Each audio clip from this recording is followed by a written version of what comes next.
আজ আমরা চলে এসেছি মালদা জেলার জনপ্রিয় একটি বিনোদন পার্ক বেলা শেষে। বেলা শেষের টিকিট হলো জন প্রতি 30 টাকা করে। আর 5 বছরের ঊর্ধ্বে বাচ্চাদের টিকিট লাগবে।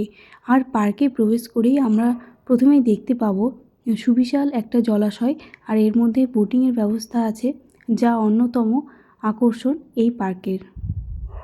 এই জলাশয়টির ধারে বিভিন্ন বসার জায়গা আছে, আর এই বোটিংয়ের খরচ হলো 50 টাকা বোট প্রতি।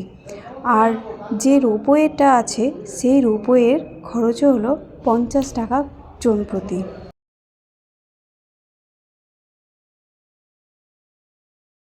জলাশয়ের ধারে সুন্দর সুন্দর বসার জায়গা আছে, যেগুলোতে বসলে সত্যি মন ভালো হয়ে যায়। এখানকার অন্যতম আকর্ষণ এই রোপওয়ে, 50 টাকা করে। আর এই ধরনের রোপওয়ে মালদা শহরে প্রথম।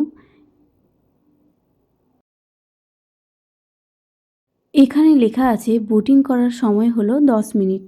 এই যে বোটিংয়ের জন্য কি লম্বা ভিড়, তাই বোটিং করতে চাইলে অবশ্যই হাতে সময় নিয়েই আসতে হবে।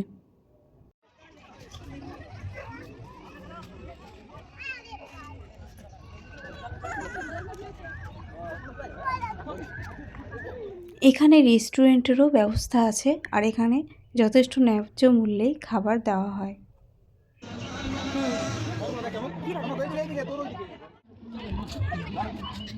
এখানে বাচ্চাদের বিনোদনের জন্য স্লিপ, দোলনা, বিভিন্ন রকমের রাইডিংয়ের ব্যবস্থা আছে।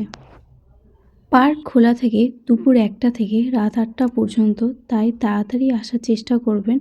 আর রাত্রে অর্থাৎ সন্ধ্যার সময় যখন আলোগুলো জ্বলে, তখন এই দিঘিটার চেহারাও অপরূপ হয়ে যায়।